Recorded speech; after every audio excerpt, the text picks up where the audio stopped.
Bienvenidos a ACN Noticias, un espacio para conocer la actualidad de la Iglesia en todo el mundo y la realidad de los cristianos que pasan necesidad y que sufren persecución a causa de su fe. Escucharemos 3 historias que nos develan la realidad de la Iglesia en diferentes lugares del mundo. Atendamos. Akash Bashir, 10 años después de su muerte, el joven pakistaní sigue siendo una inspiración para muchos.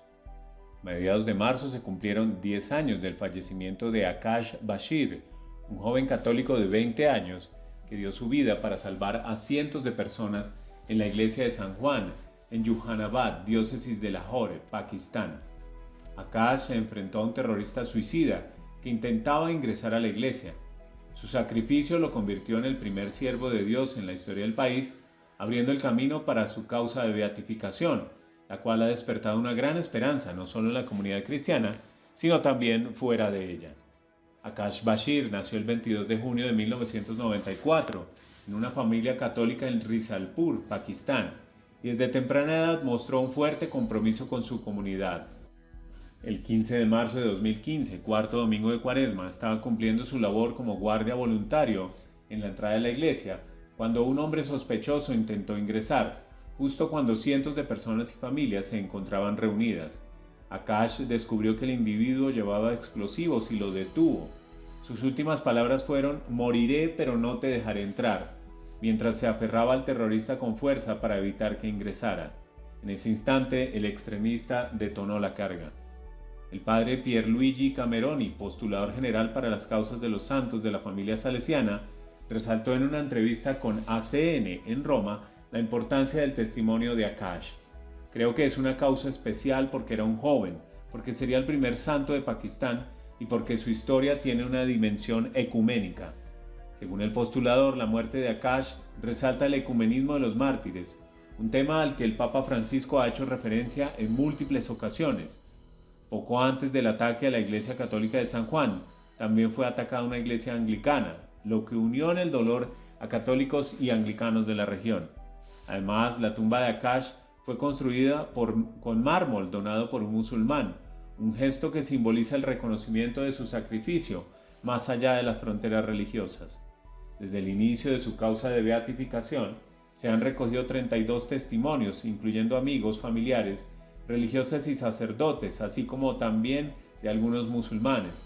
El proceso diocesano concluyó el 24 de octubre de 2024 y ahora se encuentra en la fase romana.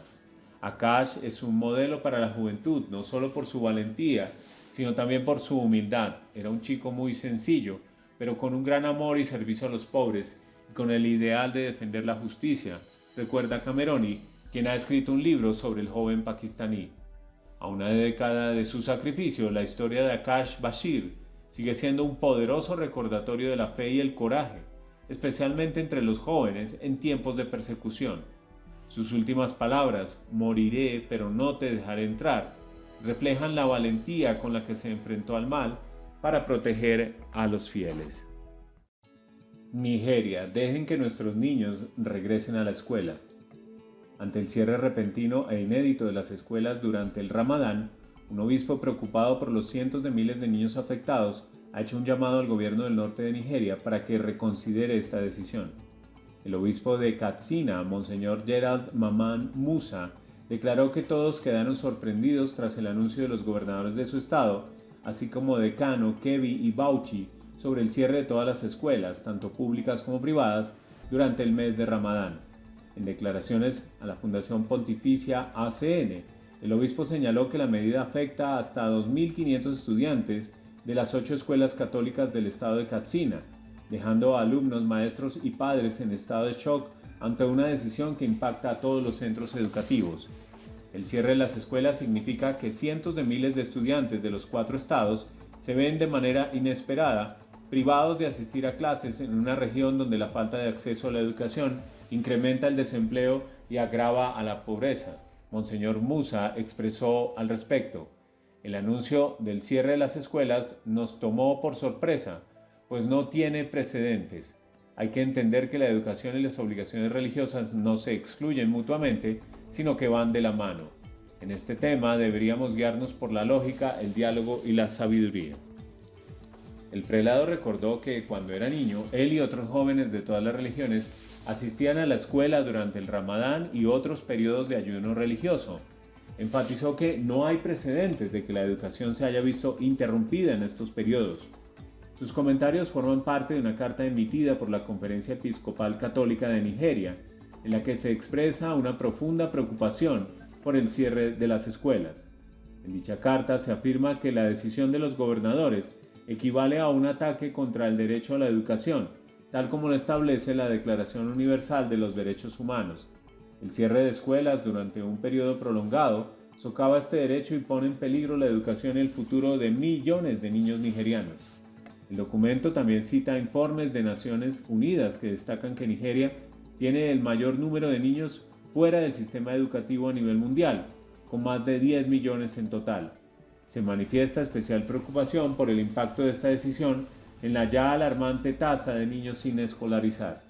Firmada por el presidente de la Conferencia Episcopal de Nigeria, el arzobispo Lucius Ugorji de Owerri, y su vicepresidente, el arzobispo Donatus Ogun de Uromi, la misiva subraya que el cierre de las escuelas genera serias dudas sobre la naturaleza laica del país y los derechos de todos los ciudadanos.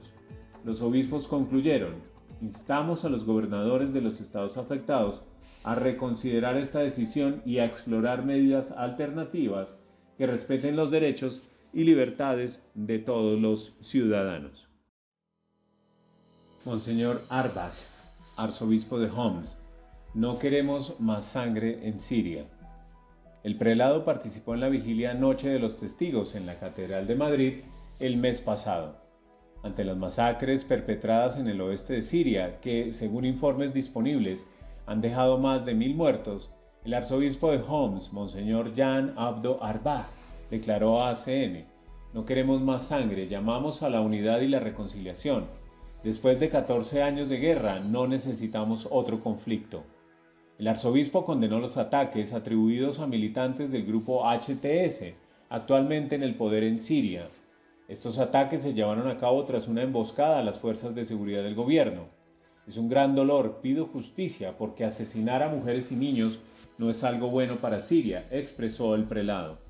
Monseñor Arbach también describió la grave crisis que enfrenta el país tras la caída de Al-Assad, marcada por una enorme inseguridad. La gente no tiene trabajo, hay escasez de comida y medicinas. Muchas personas se preguntan cuándo terminará esto, no ven un futuro y desean marcharse. El arzobispo relató que en la ciudad de Homs ha visto a muchas personas vagando solas por las calles, hablándose a sí mismas en un ambiente de soledad, miedo y tristeza. También hizo un llamado al levantamiento del embargo económico internacional, que sigue agravando la precaria situación del país. La Iglesia en Siria enfrenta grandes desafíos para atender las necesidades de sus fieles. El arzobispo de Homs explicó: estamos apoyando a nuestros fieles en todos los sentidos. Ayudamos con el pago de alquileres, proveemos medicinas, comida y ropa, y tratamos de sostenerlos espiritualmente para que sientan la cercanía de Dios. Queremos animarlos a permanecer en su tierra y preservar las raíces cristianas de Siria. Monseñor Arbach agradeció el apoyo recibido por parte de ACN para socorrer a la comunidad cristiana en Siria.